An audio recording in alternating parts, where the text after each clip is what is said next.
seeing that at present, the main preoccupation has been with the coronavirus and COVID-19 pandemic. Not only that, the efforts made in order to contain it, like the lockdown and other restrictions, a lot of these things are actually producing many psychological and emotional expressions in people and reactions in people.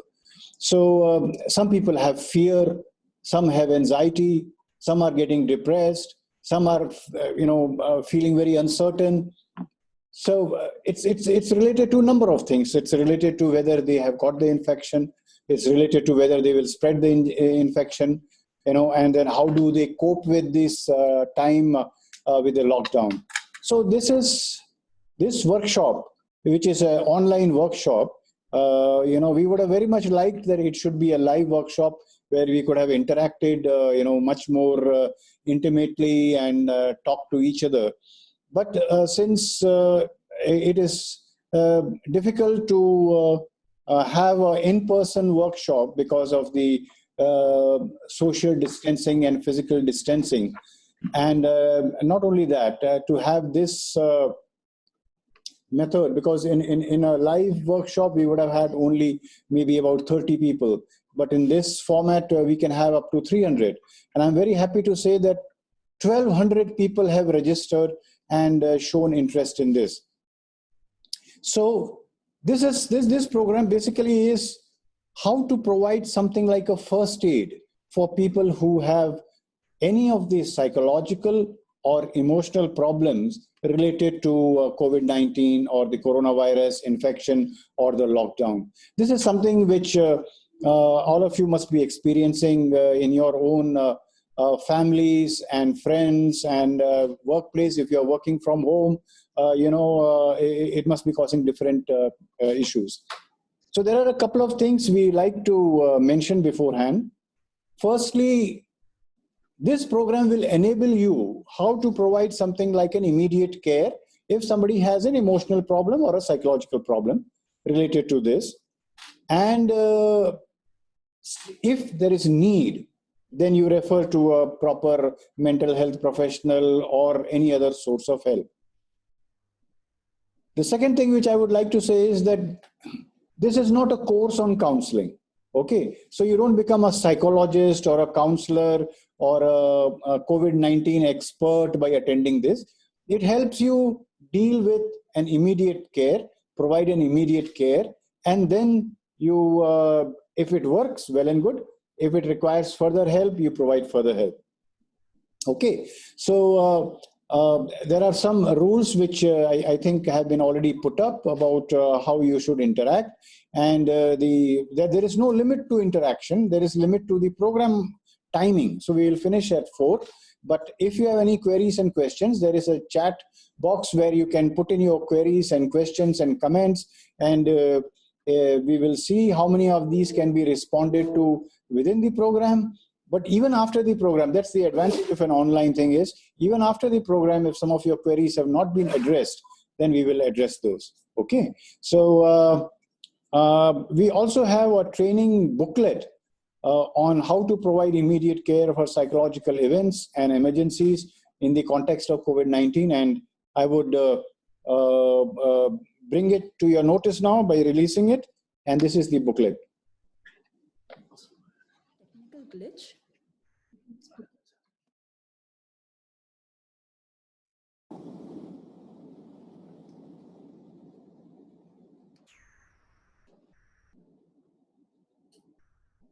Okay, so this is the book, training booklet for immediate care. This is like a first aid for psychological emergencies and events in the context of COVID-19.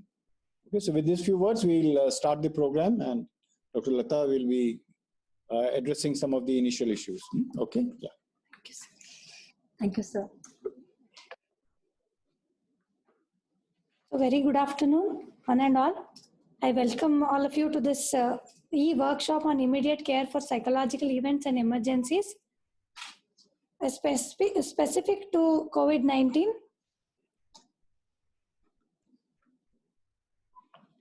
So overview of this program, the emergence of this COVID-19 pandemic and its rapid spread has brought a huge psychosocial impact on our mental health.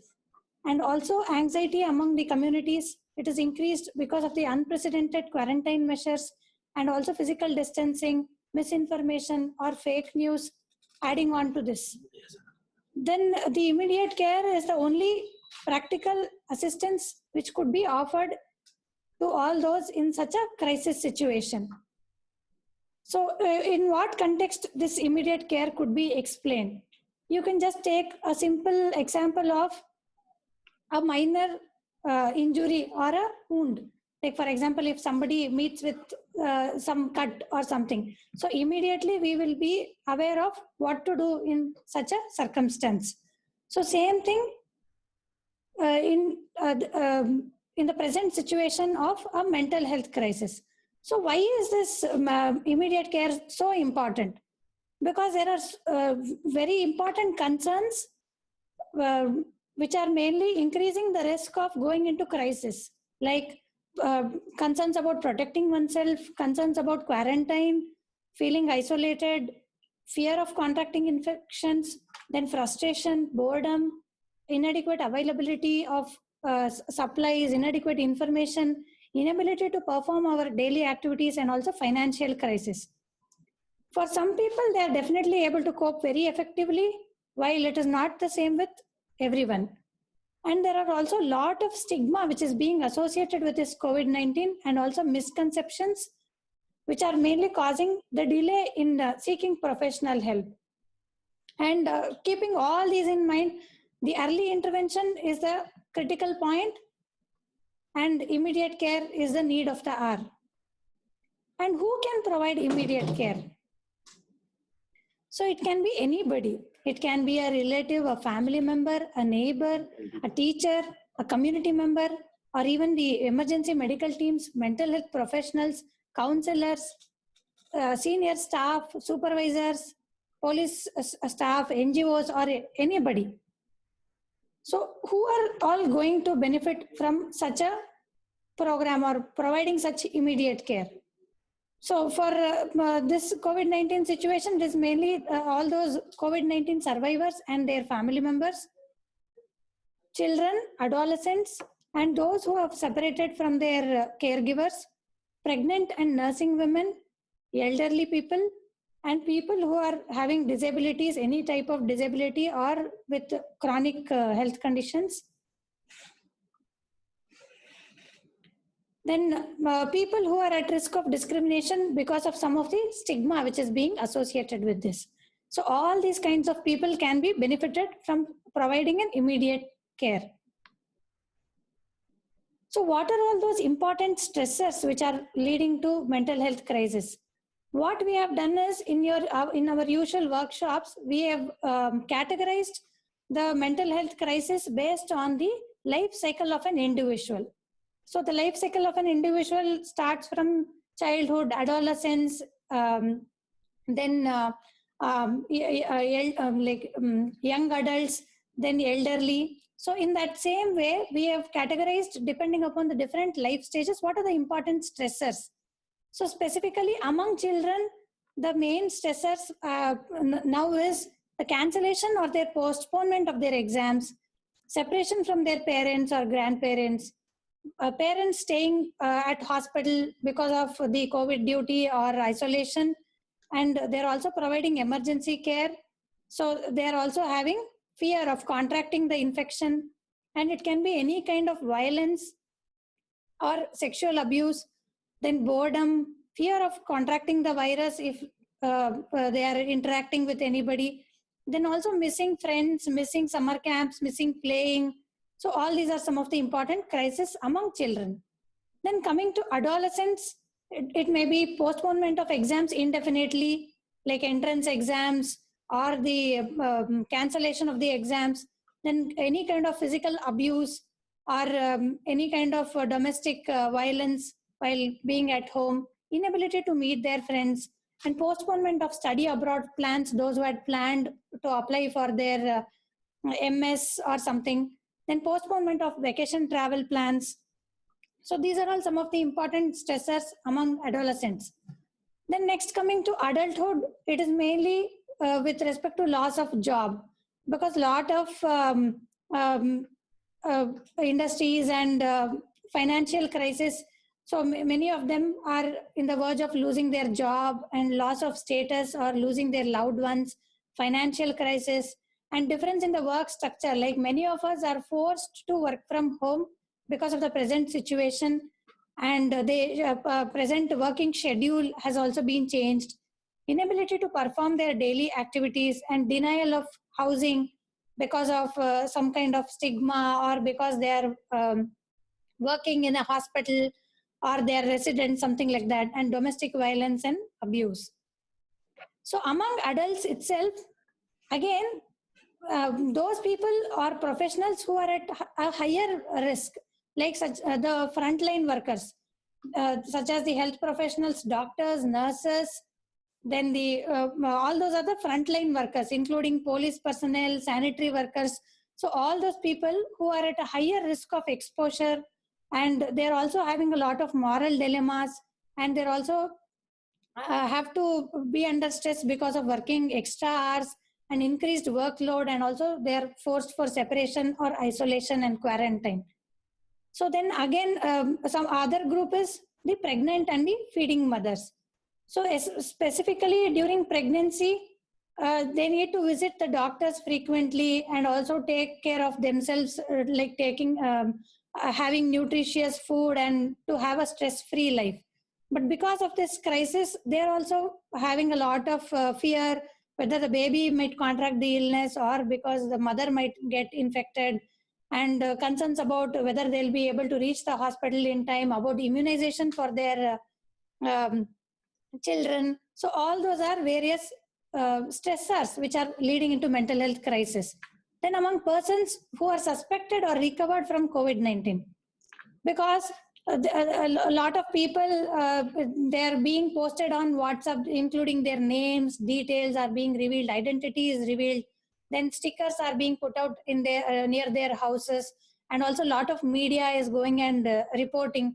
So a lot of stigma and discrimination is associated with these things, resulting in denial of housing and loss of job. So coming to the next stage, that is elderly. So what are those common stressors? Are mainly fear of contracting illness, because we know susceptible groups are mainly children and the old age, and also because of their comorbid conditions, fear of contracting illness to them or to their loved ones, and concerns of separating themselves from their family members, lack of family and social support, financial issues, violence, then inability to socialize with their friends, and worsening of the physical health conditions, and inability to get essential supplies such as medicines.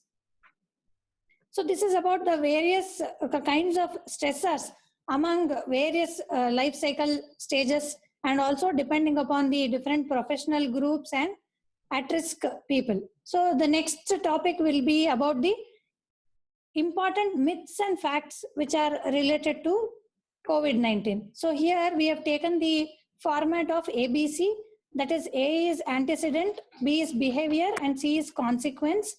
So in this format, we have taken some 4 or 5 incidents to explain about the various myths and facts which are associated with this COVID-19. The first one is a person who has recently traveled back from abroad and he just coughs once.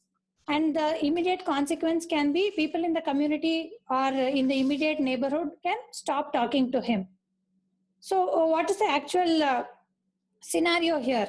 It is not necessary that all those who have traveled abroad might have acquired or having COVID-19. People who traveled may have come in contact with the virus. However, it will be confirmed after the quarantine or after the testing reports have come. So all those things. So immediately we should never tag or label just because he has a cough and he's traveled abroad. Then the next scenario is a person who has recovered from COVID-19 returns back from hospital, and the government has made them like a sticker to be put up in front of the house. And next, what happens? The neighbors get panicky and clicks pictures and videos, and they are circulated, and so that the others can stay away from the family. So the immediate consequence will be when the family sees this, they become prey to being stigmatized. And also they're also scaring to face the community because of all these incidents which happened. Then very few of those who have tested positive have, after recovery, have tested positive. That is, most of them have recovered. And not all who have recovered from COVID spread the infection to others. So that is that should be told, and awareness has to be provided. So the next scenario is there is an asymptomatic person with no travel history or no contact history with any person with COVID-19, and he visits the market and he presents or he has cough, he starts coughing. Then he is suddenly asked to leave the market by the other people who are surrounded by him. So everyone who's coughing or who has cough need not be having COVID-19, because we know there are many people who are prone to have allergic respiratory conditions and various other conditions apart from COVID-19. And the next scenario is the COVID-19 originated from Wuhan, China. And it need not be called as a Chinese virus or a Wuhan virus, which might cause the people to discriminate or stereotype, calling it is like it is from people for that particular region or for that ethnicity. The virus will not have any borders. So the actual description is COVID-19 is not confined to any country or any region, and hence we should not attach any region or ethnicity with that. And virus cannot target people from any specific region or any race. And the last scenario is to curb the spread of COVID-19, government has introduced lockdown. So people should practice social distancing as a measure to practice this social distancing. And the isolation of people due to social distancing instead of physical distancing. They should believe that it is not to isolate, or it is not to the context of not interacting with the people. So because of this pandemic, physical distancing has to be practiced and not social isolation. In this period of lockdown and further crisis, it is important to stay connected with everybody else through social media or through virtual media with the available technology. So I would thank now, Dr. Meena will continue with the next topic. Okay, good afternoon all. And I think you heard Dr. Lata speaking in depth about the concept of immediate care and who are able to provide the immediate care and who are the vulnerable population and others who might face due to this COVID-19 crisis that's there in all the countries. So I think you've heard about various instances where, people can be actually stigmatized or, actually face a mental health crisis. You have seen the various life stages and you're being given certain incidents, what could trigger a mental health crisis. So I would actually like to talk to you about identifying the signs of need for immediate care. So you need to learn you need to understand, I think when you see a person in front of you, or even when you're talking to someone or through their social media updates, you should try to understand, that what could be actually, are they having any signs that suggest to you that they are undergoing a mental health crisis. So the first thing one you need to see is the potential signs that you see here is that there could be an overwhelming feeling of sadness or helplessness that is there, which, by their talk or, by verbally that they're telling, or, when you look at them, and there is a lack of interest in surroundings, and there's an inability to feel pleasure, and there are anger outbursts, crying spells, and you see that there is a altered sleep and eating patterns are disturbed, and there's a lot of expression of negative feelings on social media and frustrations that's very visible. And you see a lot of unusual and unexpected behavior like agitation, or, they're very irritated, or they just put up some status, which are, sometimes would have not been there before. And unexplained physical health problems also could be very evident there. And during this lockdown period, it is also important to consider the verbal and non-verbal cues, especially when you're virtually connected to the person.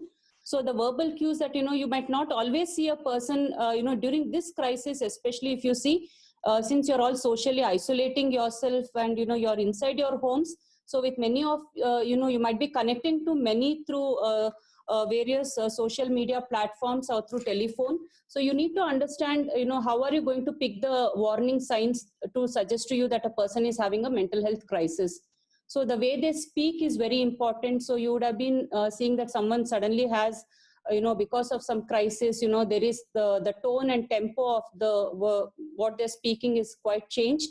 And, they might be speaking a very low tone, or, they might be feeling, or they might be pausing and speaking. There might be undue silence that is there when they're trying to speak. And sometimes it's a non-verbal cues that you pick up in your social media, in the virtual interactions that you're facing with them, that you see, identify the eye contact, facial expressions, the gestures, the body language, the posture, appearance, which might suggest to you that the person is not his or her usual self, but she could be having a crisis here. And you also need to understand that nowadays many people are also putting up many things on the social media pages. So be very sensitive to that, to see that is anyone expressing any grief or, any, words or sentences or status which suggest to you that they could be having some kind of a crisis, and just reach out to them. And we'll come back to you later to tell you, how do we actually connect to such persons in, what are the do's and don'ts that you need to follow.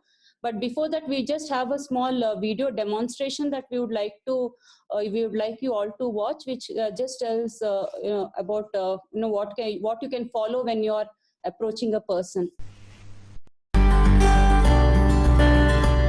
Mr. R, a 36-year-old male, was working as a supervisor in a garment factory.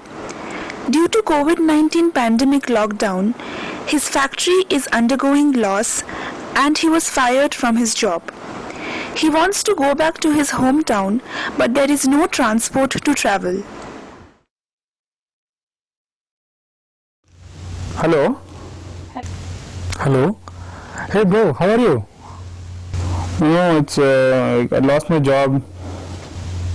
What? What happened? No, nothing. I lost my job. I'm sitting home and I don't know what to do. Is it? It's very sad, bro. Then what are you doing there? Nothing. I'm just here. Okay, see, listen to me. Try to come here. That's the best idea. Yeah, even I was thinking the same, but I don't know how to travel. Is it? Okay, I'll do one thing. I know some people, they will bring you here. Okay? Are you sure about it? Is it not difficult to come? Yes, I can help you, man. Don't worry. Is it not difficult to travel and the port? Don't worry, no one will do anything. I will take care of everything. Lot of people are there to help us. Okay? Okay. Hey, 1 minute. I'm getting another call. I'll call you. Okay? Huh? Okay?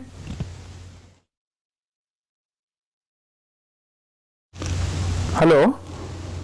Hey, how are you? Is it safe there? Not really. Oh, what happened? No, it's I lost my job. I'm so sorry to hear that. I think the lockdown has been difficult for everyone. What did your family say? Well, even they could not do anything, but they are also worried about it. But I'm glad that you're in touch with your family. I mean, these are tough times. Yeah, I haven't had my food from past 15 days. Oh my God, so how are you managing then? Do you have anyone there to help you? This is actually what happened. My owner wants me to leave the house, but my neighbors are helping me. Sounds like you're having a very bad time, man. Yeah, I guess what to do. But I want to go home. But isn't it difficult to travel now? Yeah, that's true, but I don't know what to do. Well, okay, so I saw this helpline number that was shown in the news channel, so I've noted it down. so I can give it to you. Maybe you can give a call and see. Okay, will it be any use? I'm not sure, but maybe we can just call and check. I also heard that there are helpline numbers by the state government and the central government. So maybe we can just call and see. That's what I would say. And I want you to remember that we are all there for you. And if anything, please call me.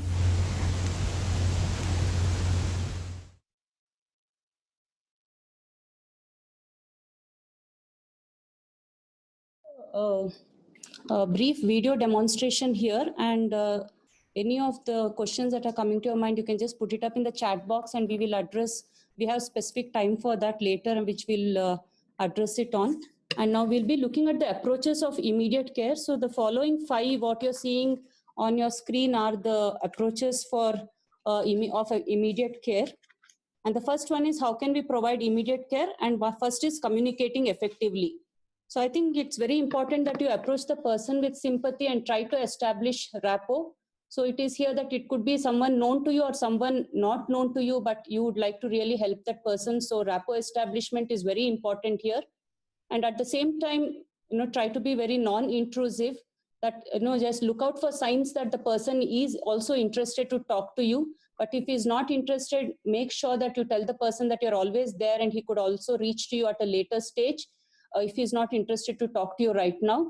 And if the person, he or she, is trying to show some, that you get that there is that he or she wants to talk to you. So make the person feel very comfortable.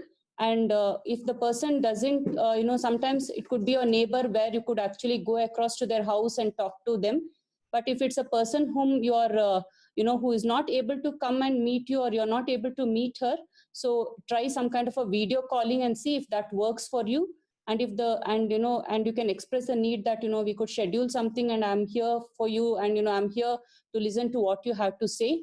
And be very cautious about the culture, gender and age of the person, when you're actually approaching the person or talking to the person. So be very careful, if it is male to female, that, or if it's a female to male, when you're talking, be very cautious that, if for example, if you're sitting in the face to face and talking, how do you use touch, whether you need to touch the person for you need to touch the person as a support or something to make him or her feel comfortable. So be very sensitive to all these things.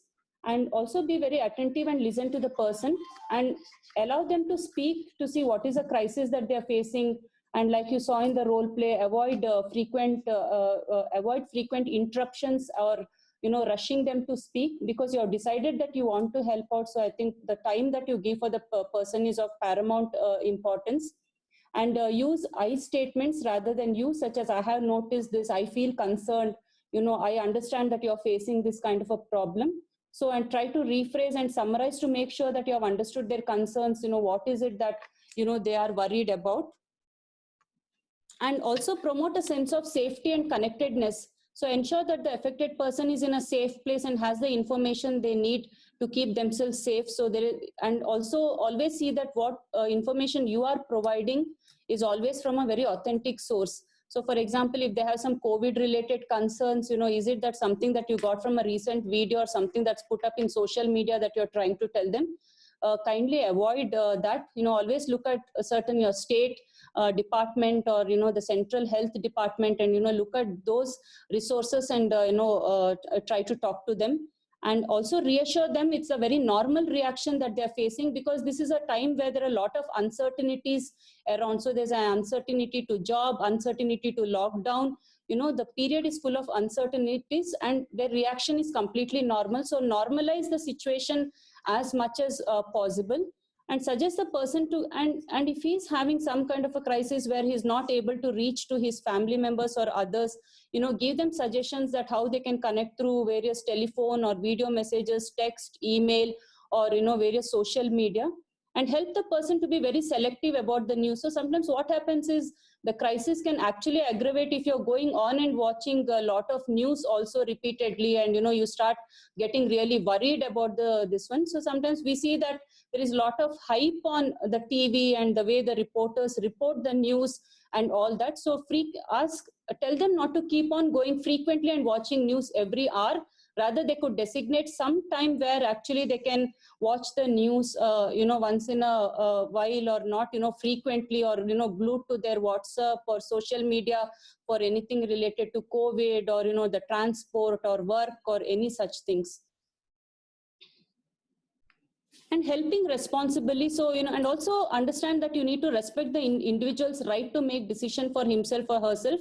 So act in the best interest of the person, be very warm and supportive, and never try to tell the person that I'm there to solve all your problems, I'm there for you 24/7. So kindly avoid that, because it might put you in an awkward situation when the person feels that, okay, he told me I'm there for him 24/7 and let me call him at 2 a.m. in the morning. So it might become very disturbing for you when you're asleep, that he or she wants to speak to you then. And so, and also understand how much of limit and boundaries that you can place here, that, you give very realistic explanation or expectations, the person understands all that, and be very culturally specific, be very culturally sensitive here also. So avoid telling certain things like, I think you're faring much better than China, or I think India is faring much better than Italy, or I think your age is a protective factor, you will not get it. Downplaying certain things need to be avoided here.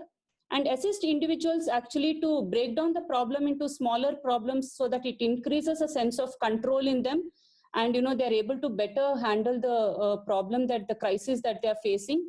And also actively encourage the person to come out of the situation by linking them to certain resources and any external support systems, and avoid telling the person that I will do this for you, I will contact this person, or I will contact this, I will connect to you. So just provide them the resources so that they themselves are able to take lead, and a sense of responsibility sets in, and entrust the person that he or she has the skills to meet their goals and the capacity to take action in the future, and see how sensitive it is a case, and give them suggestions as to that they could get help from these possible resources.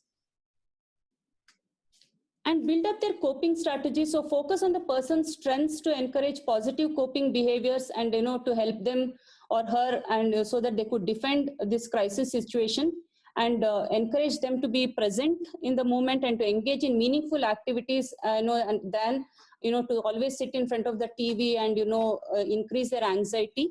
And ask them to form some virtual network of people who are facing some similar problems, and where some sense of support can set in, and share information about any local support groups that you know, so that it could actually help them in handling the problems.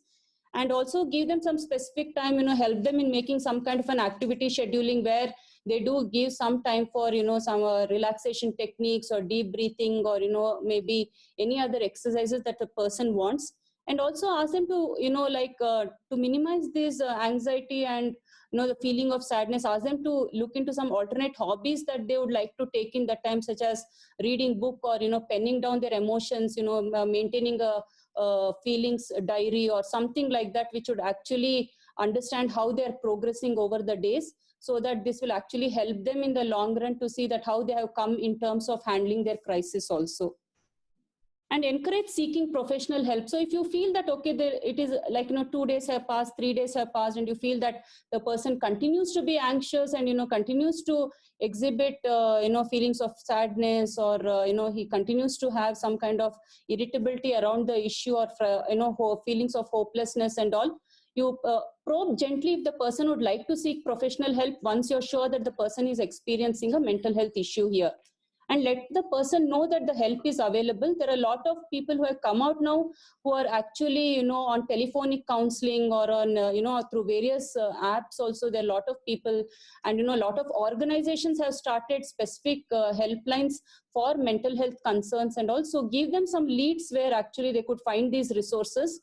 And also share a very details of any reliable and accessible mental health professional, such as a psychiatrist or psychologist or a social worker or anybody that And even the things that the information that you share needs to be from a reliable organization or something that you're sharing with. And also make sure that it is, and also make them understand that it is perfectly acceptable for them to seek professional help, because it's a normal reaction that they are facing, and instill hopes that things will get better and problems will be professionally addressed. And do make them understand that this is it's not going to be a very pervasive problem, but it's a very temporary problem, and things and the government and many others are trying their best to actually normalize the situation as much as possible. So this is what I covered, the do's and don'ts. Yeah.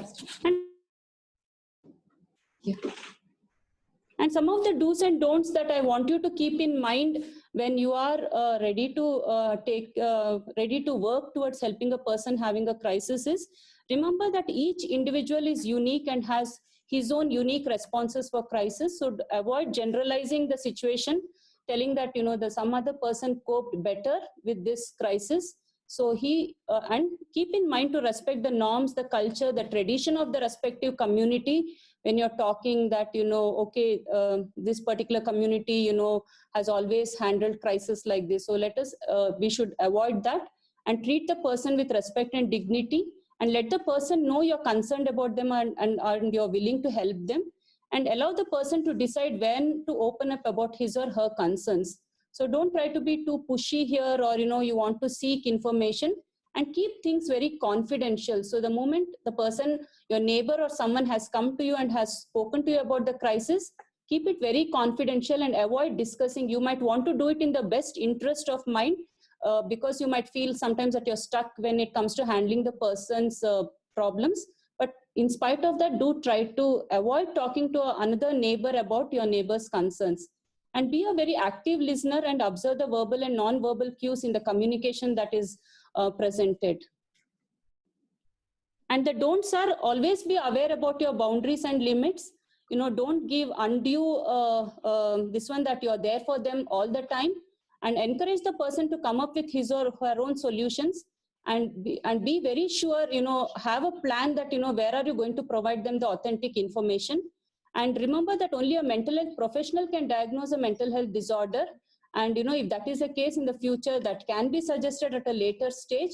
But here we are only looking from a mental health crisis at this point. So there are more. Yeah, and do not command the person to avail help if he or she does not wish to accept the help. Do not argue or threaten the person. And, if the person is not wanting to seek help, sometimes, don't feel disheartened and turn hostile towards the person. And avoid blaming the person that, okay, you went to that house. I told you not to go, but then you went and now you are scared that you're, going to get COVID-19. And don't be sarcastic, over-involved or too over-protective. Like I was telling that when you tend to be over-protective and then you get overwhelmed with the person, when he demands your attention. And avoid taking decision for others, and never force a person to lead life based on what you are suggesting also. And avoid giving promises that you cannot keep up, and never commit to share the person's responsibilities or offer solutions. And do not take any ownership of success or failure, and avoid sharing your own problems or troubles, and and avoid putting up these details in any of the social media platforms that, okay, you helped someone, or this was a person who came up with me with such a crisis, and this was the response, and this was the way I helped the person deal with that. And never assume that the signs you notice are minor, and avoid diagnosing the conditions here. I'll just have Lakshmi here, who is from Department of Social Work, Psychiatric Social Work, who will be talking to you about what happens to you when you start facing burnout, after repeatedly providing immediate care for people. Good afternoon, everyone. So till now, we were discussing about what is it that we can do as a person to help others around us. But at the same time, it's also important to make sure that we ourselves should be taking some steps to ensure our well-being. So how do you know that you are having a burnout? Burnout in the sense that are you becoming overwhelmed? So some common signs of burnout can be either you feel very tired, or you feel that you have less energy, or you feel constantly exhausted even after taking rest for a long period of time. You may feel helpless or hopeless. You may feel impatient or irritable. And you may even feel that you are a bit overreacting to situations, in the sense that the situation did not warrant that response, but you sort of reacted in that manner. And you may also resort to neglect in your own self-care. So these can be some of the common signs where you can identify that, okay, maybe I am burned out. So what is it that you can do about it? Now, when it comes to addressing your burnout, the first and foremost thing would be that you have to take care of yourself. Like how they say, you can't pour from an empty cup. So the first thing would be that you are taking care of yourself and connecting with your own emotions. So everyone, regardless of what profession they are in, everyone has a sort of threshold. So it makes sense if you're able to connect with your emotions and see what it is that you are feeling. And also, everything that comes to us may not be under our control or may surpass our resources. So it makes sense to seek help or mentoring from experts and understand our boundaries, which are the things that we can help and which are the things maybe we'll have to leave it to professionals. And also, when you are helping someone, let's say you are not able to provide as much care as you would want to, it's always a natural response to feel sorry for yourself as to how I'm not able to help. So avoiding that may also be helpful in this regard, and not blaming yourself or others as to how I was not able to help. Maybe if I said this, the other person would have felt better. So any sort of blaming yourself or others may not be really helpful. And acknowledging that providing care was something that we chose as a caregiver. This is something that we chose to give, is something that again can be helpful.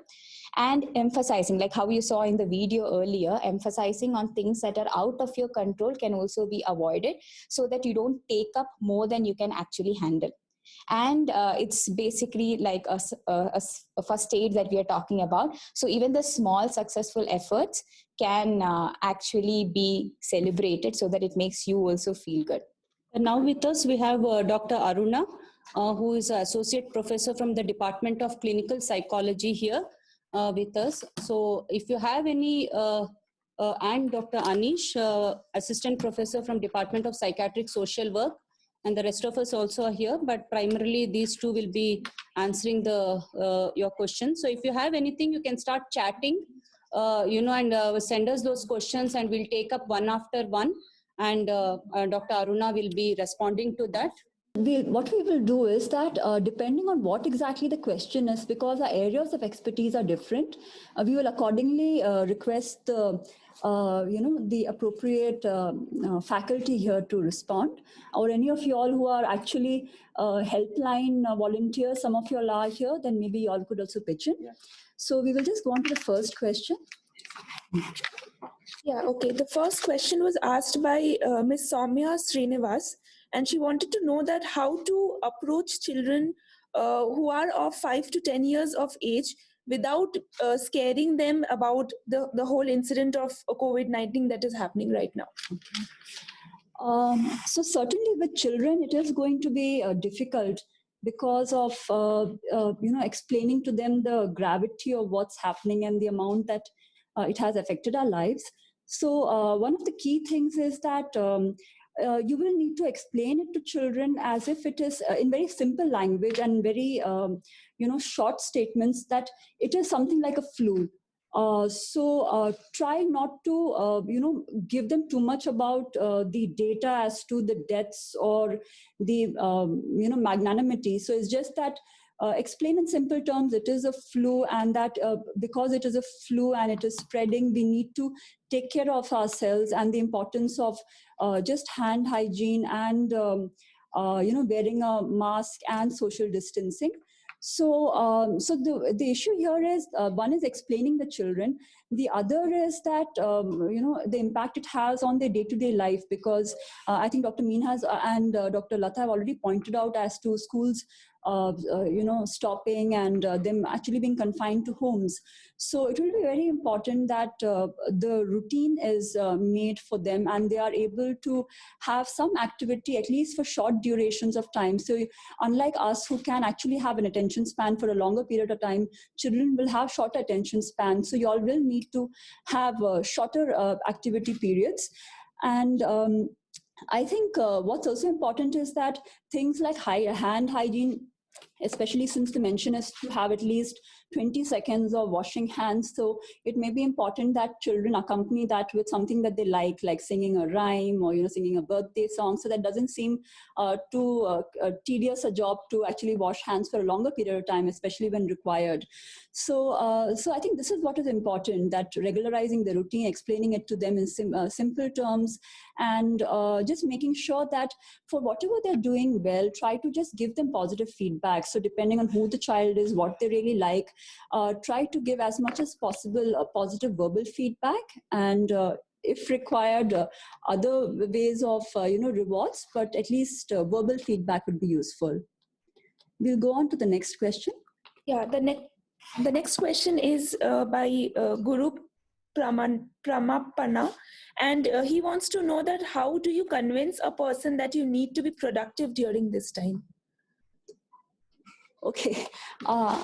So it depends on whether, what is the requirement here for you to convince that person? Because, elaborate on that question. Yeah, so we will just maybe whoever you are, because see, I think here the whole agenda of this session was that in case there is distress in the individual, how you as a person can actually provide immediate care.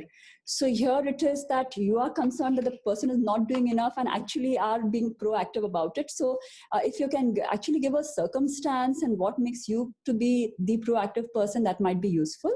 So while you elaborate on this, we could just look at another question. Yeah. So the next question is by Abhinav Singh, and he wants to know how to address the situation of individuals having ended up being alone in an outstation city in the lockdown period. Okay. So again, you are saying that probably you have friends or somebody in the family who is having such a situation.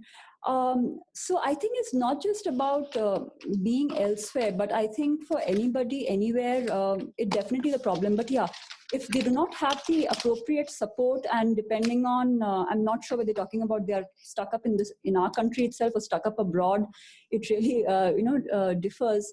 But again, I think as immediate carers, you might need to, I think what was shown in the video, as much as possible, know as to how they are doing, how is their health. Is there some way that you can, through distance, help them out? I think what's important is, one is to show your support. If possible, depending on their means, if you can provide them helpline sources, because I think in such circumstances, there's several issues coming in. So we do not know how the mental health is, physical health is. Are they having, medical supplies if they need medicines? Are they having food supplies if they need food? Are they going to be thrown out of the houses they are in? So you really, first of all, need to assess what's really happening to the person. So this would be kind of a very, a very broad question you have asked. So you as a first aider might need to, first of all, know as to what really needs, what is the needs of the person. So assess that, and then accordingly, provide some kind of help. So one certainly would be if you have access to helpline numbers. So if you have better internet connection, see what are the helpline numbers available in their states. Because if you look at the Ministry of Health and Family Welfare, you would find a set of data. If you see our central government mygov.in website, you'll find another set of data. But again, all reaching out to different issues that the person is having. So look at that. Even every state has their own set of helpline numbers. So depending on where they are, and if they're abroad, you will need to see what's really available there. And first of all, it is if you can long distance help them out, or if after providing the numbers, seeing that they are able to also engage with those helpline numbers, and then are able to seek help. And I think another important issue here is self-care, because this will be something that all of you all may need to address. Because I think in all of these situations, what's happening is because of the impact a person is, the situation is having, a lot of people are not really taking care of themselves. So whether it be physically looking after themselves, mentally being active and doing activities that keeps them mentally healthy, socially. So it's difficult for some people. So they might just, coop up and not really interact with people they are close to. So I think this was pointed out in one of the slides also. It's important that they communicate with their loved ones. So whether it be through some kind of video chat or, WhatsApp, or so it could be different methods of communicating, but that's very important. Spiritually, if they can, be involved in something, if that is something that they like. So there is so many different things that self-care can look into. So it will be good if you all can just touch into that aspect also while you all are, providing help. And we'll take the next question. Yeah. So there are a lot of people who are asking this particular question, which is regarding social stigma. And there are people asking that how to address the issue of someone who comes from abroad and then people are stigmatizing them. So how do we manage that situation? I think that's also an important question, and also important here because since this whole program is focused on some who are not on professionals, so many of you all are actually maybe not into mental health as a field, and you all maybe from different specialities. So one of the ways is to explain that stigmatizing is only going to make bad matters worse. So in some ways, I think through whatever forums you all are, through whatever communities you all are, whatever medium you all can use to explain that stigma, because it's not just about people returning from abroad, it is also happening with people who are actually being diagnosed with COVID. So if they are positive and if they have been isolated or are have gone into quarantine, then at times there is this whole stigma or discrimination that's happening towards them. So what's essential is for each of us to be active and explain that this is only going to make the spread of the disease worse, because I do not know whether you all have read the recent news, the AIIMS director also talking about, because people are even taking help much later than required. So it means that they are coming for diagnosis or for intervention after the symptoms have worsened. And that is again one of the key reasons is because of the stigma surrounding being detected as somebody positive.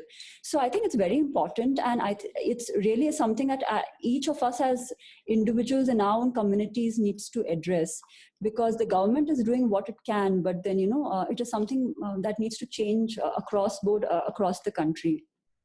And I think it's very important that follow the rules of physical distancing with the person, whoever, if you have some concerns that they've come from abroad, but see that you stay socially connected to them. They might need some support in terms of getting food or groceries and all.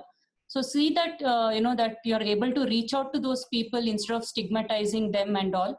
And, I think that is very key thing here to bring down the stigma. Maybe by you doing that, the whole community might follow that example and, be less stigmatizing to those people. Professor Pratima Murthy asks, how to deal with the uncertainty of everyone right now?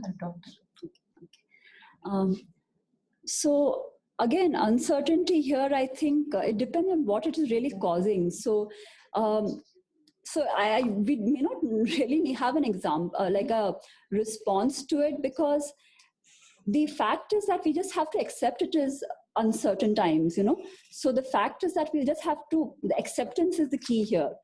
And because we really do not have the answers, and the answers right now are just that we need to do what we can to stay safe, to make sure that our loved ones are safe and communities are safe.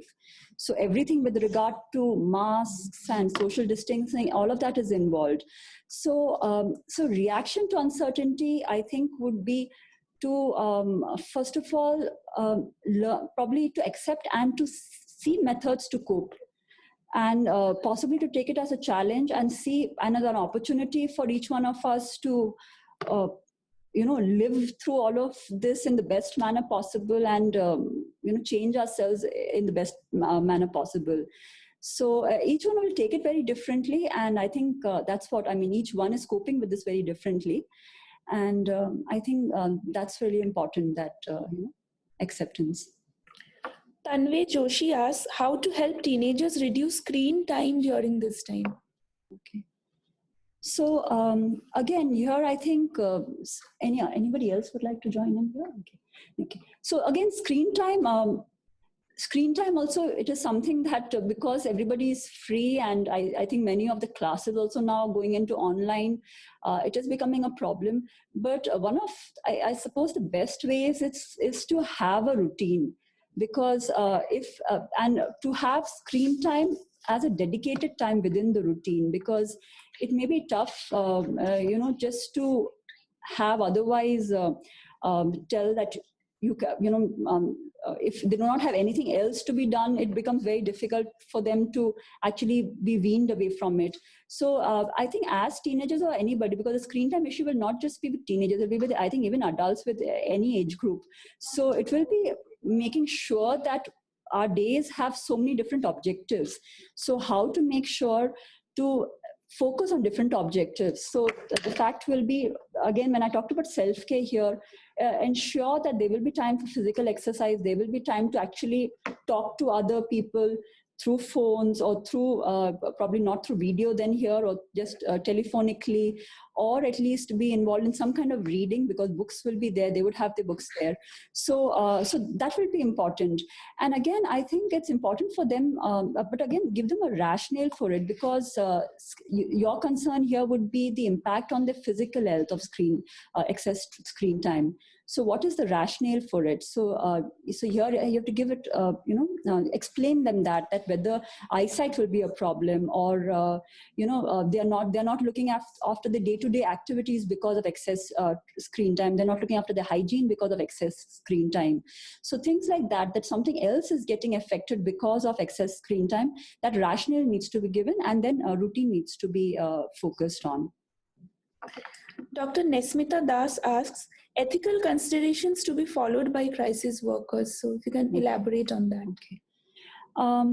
So again, I think for any of you all here, it's important to know that don't go beyond the scope of what's immediate care. So because you all do know that you all are not mental health professionals providing this help.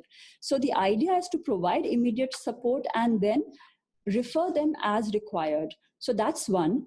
The second thing is certainly confidentiality, because it's important that whatever is expressed to you all is kept confidential, except for the times when it is about self-harm or them wanting to harm somebody else.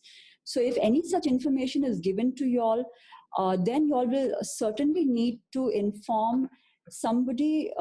So if it is self-harm, then it will be important you all inform close family members or inform other authorities with regard to this. So I think as immediate carers, you all can also keep a record, or maybe just know as to what are the different agencies which are involved, because any of this would need you all also, if required, especially like if self-harm or other harm also, actually contacting the other agency also. But again here, you all, as required, you all may need to inform the person that you all have disclosed. If this person has disclosed to you that they are wanting to hurt themselves, then you would need to very nicely tell that person that for the sake of their own safety, I will need to disclose this information to so-and-so authorities or so-and-so individuals, because the immediate family members who are with them in that place or other authorities will need to be informed. So I think that answers. Yeah. So there are a couple of similar type of question where people are asking that how can obsessions be helped? Because by practicing these preventive measures, people are getting into obsessions of constant hand washing and hygiene. Mm-hmm. So how can an immediate carer help in that situation? I think again here in this situation, it was going to be difficult for the person with obsession and also for you to actually help out, because distinguishing this whole symptom is going to be a difficulty. So again, I think if this person has been already a patient who has obtained help through mental health professionals, it will be essential for them to use the rationale that would have been utilized in therapy as to how much of, whether it is, washing hands is essential. Because see, when the WHO has talked about washing hands, it is for, it's not that you have to wash hands for, for hours together. It is 20 seconds. So, so that is something that may get aggravated in a person with OCD. Okay, so things like that. So here there is a difference in what even is actually happening with the person who is a patient. Okay, so what you all could at least probably do is educate them as to what the WHO has said.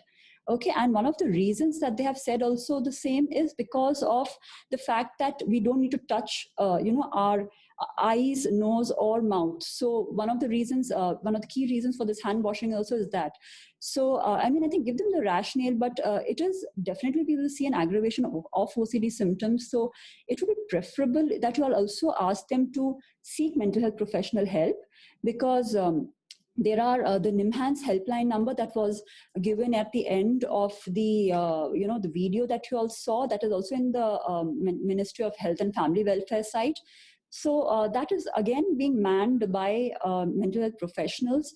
You all have, there are several mental health helplines. There are mental health helplines provided by the Indian Association of Clinical Psychologists. The Indian Psychiatric Association also has. I think even the Psychiatric Social Worker Association also has mental health helplines. So there are national helplines and helplines within the states, depending on like not all states have that, but there are. So I think look at helplines, look at any teleconsultation that is available. It will be useful for them also now to, I think, start obtaining help from professionals in such cases. Soumya Veema asks, how to help family members of frontline workers who live in the constant state of fear that they will lose their loved ones since they are the most exposed. Okay. Frontline. Family members of frontline workers. Okay. If I want to just request any of you all also. Okay, coming to the family members and the frontline workers. So everybody is being at risk now because of the exposure, whether it is the health professionals or it is the police personnel, or also even those people who are doing the delivery, and also the post office and all the critical services which are being laid out, because those are some of the essential services. And here the major key is to educate and train all the frontline workers. They should be trained about, and proper awareness has to be provided to each and every personnel who are working specifically about what is COVID-19 and what are the important protective measures they have to ensure to protect themselves, and also to provide them adequate personal protective facilities to protect themselves, and also some kind of a psychosocial assistance and also counseling for them in order to take care of that fear of contracting that virus or associated issues. So it need not be a fully equipped personal protective equipment. It mainly depends upon what kind of exposure they are having and what kind of requirement they are having for their particular work, and they should take care of all those measures depending upon the requirement. So mainly about PPE I have highlighted, and also about training to all the personnel. So I think since your concern is that people whose loved ones are healthcare workers, I think certainly you all need to also commend them that that they are, their family members are doing such a wonderful job as to really providing help in the society.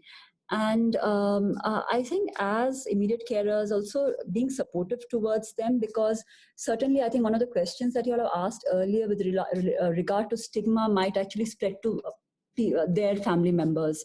So I think, again, being proactive as to supporting them, I think Dr. Meena mentioned that earlier, as to seeing what they can be provided, and also ensuring that they are not stigmatized because of being, related to healthcare workers or other frontline workers.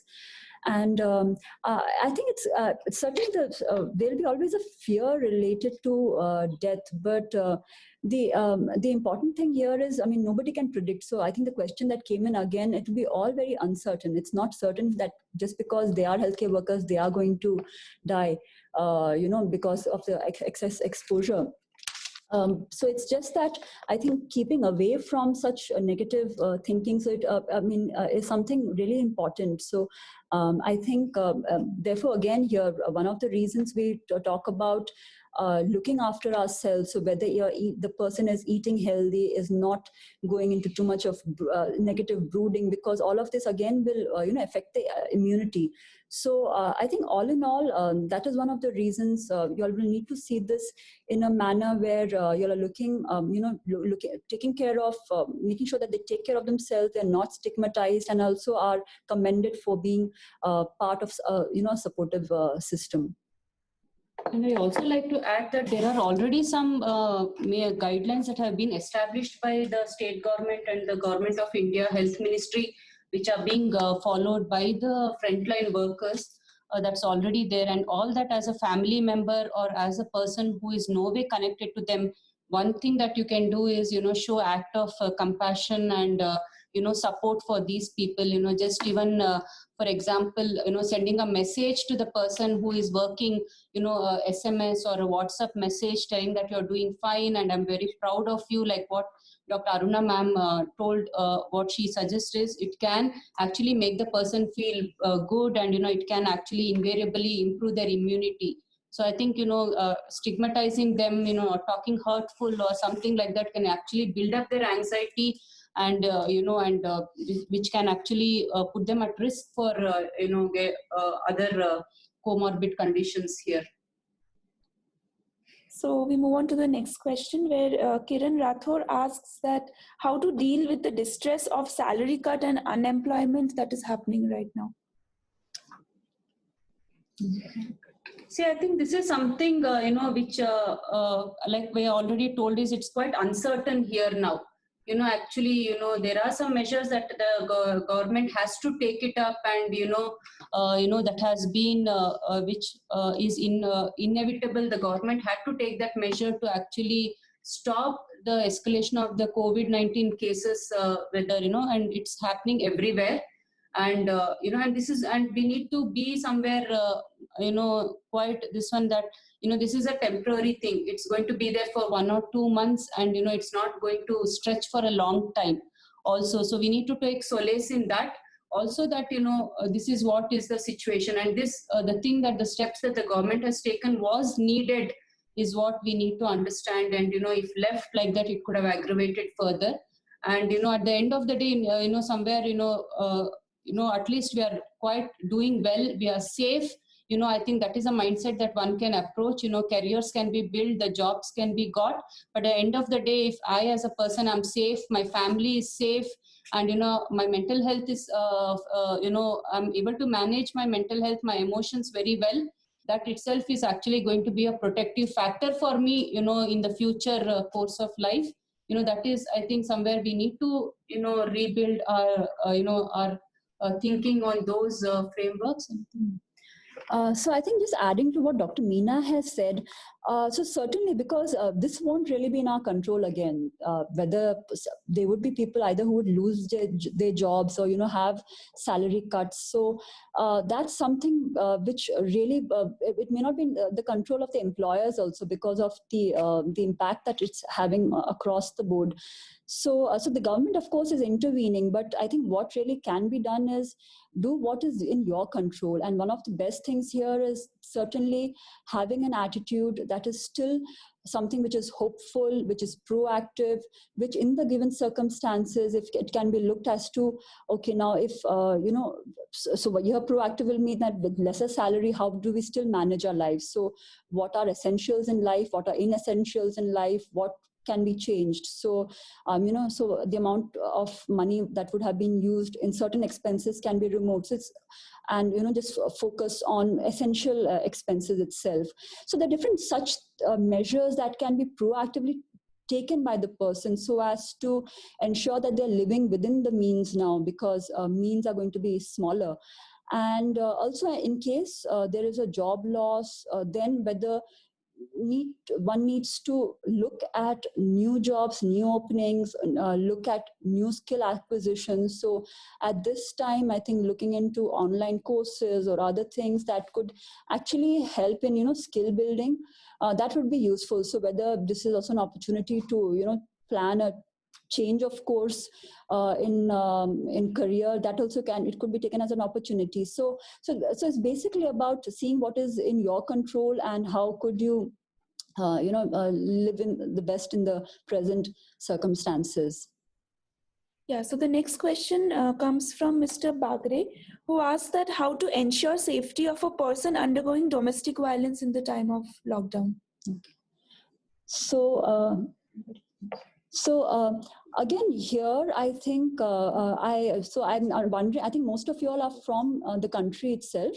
So there are several domestic violence helplines that are there. You all can. What you all can do is you all can give the helpline numbers of the National Commission for Women. Okay, so the National Commission for Women has a WhatsApp number that is there. Certain states like Kerala also has given their own WhatsApp number. In Karnataka, for those of you all who are from Karnataka, there is something called the Vanita Sahayvani, and they have Parihar as a helpline, which is like tied up with the Bangalore police.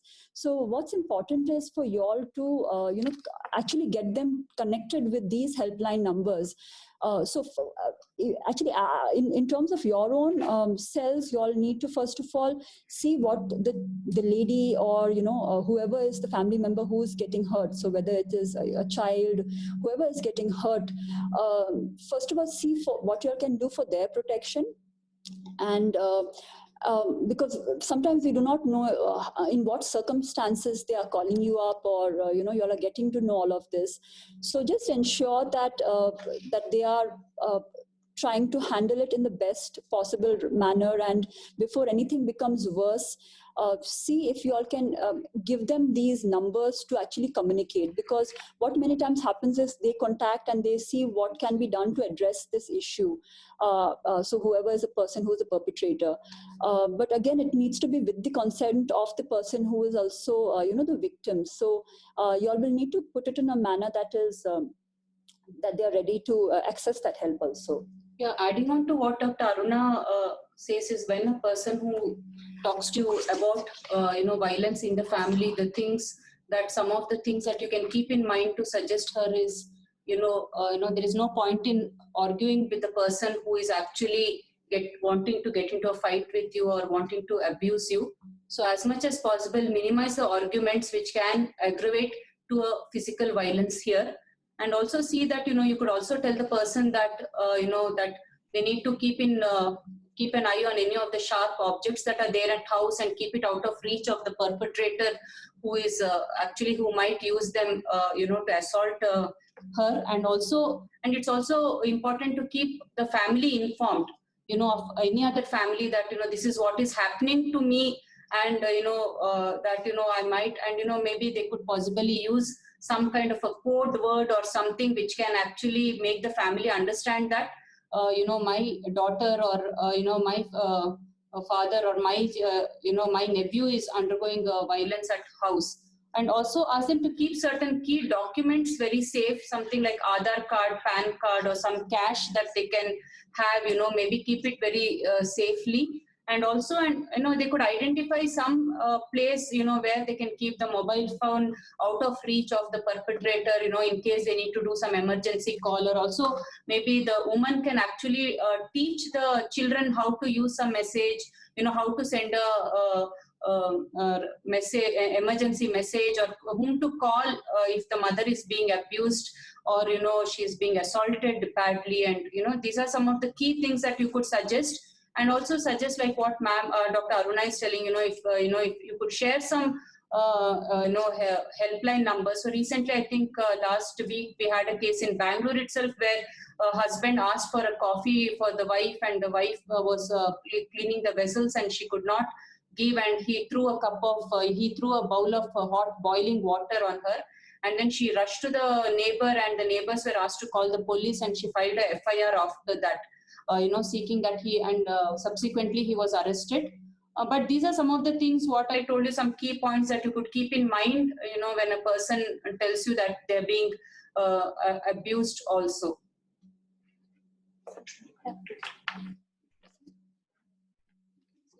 Emotionally connected with other family members, or video calling or something with other people. So keep the family in loop. Suggest to them that they need to keep the family in loop about the circumstances they are in, and that they need to be that you might the person who is abused might call them anytime. So the other family members need to be vigilant about that. Is what you need to convey. Mr. Girish Mahajan asks that is there any first aid measure to deal with withdrawal symptoms in where emergency service is not available, like in a rural area? Again, I think withdrawal symptoms, we would really suggest if they take help, because because that's one of the reasons we talked about these mental health helplines that are available. And even in rural areas, they could actually, because emergency departments of all hospitals are still open. So whatever is the closest primary health center or a district hospital, if it is at a severe level, they could actually still go to the emergency or casualty wards of these hospitals. So that is still available. Otherwise, telephonically, teleconsultation is available. Even the de-addiction center here of NIMHANS also has an e-consult happening. But again, I think this rural area, it may mean more of telephonic, consultation. So I think, again, it will be, you will need to provide the number or ask them to go to a casualty of any closest hospital. There are a number of people asking that how to help someone control their anger outbursts during, which is causing due to this crisis. So again, anger is something, I think this is something which is again very happening very commonly now. And so as a person who's giving immediate care, I think it was there in the PPTs also, it is really important to validate what they're feeling. So by validation, it meaning that what they are feeling is okay in the current circumstances. So in case you are trying to provide help, to say that yes, in the given circumstances, it is anger is an emotion that is going to be there. But at the same time, how to now just transform this anger into something useful, because you can't just remain angry, and it just would impact the person's health, or suppose if they are employed or they're studying, it'll impact a number of things. So so the idea is that, again, here it is not in anybody's control, and though the anger is valid, to see how to transform it and to still manage to live as usefully and as productively as possible. Because I think that's something that everybody has to do, not just, a single person. That is circumstance everybody is living in. So I think the questions... with respect to that substance use, I just wanted to add one more thing. That is, they should also treat this it is more like a challenge. And this is also an opportunity for those who are planning to quit for a very long time. And a lot of helplines are also supporting all those people who are planning to quit tobacco or any kind of substance use.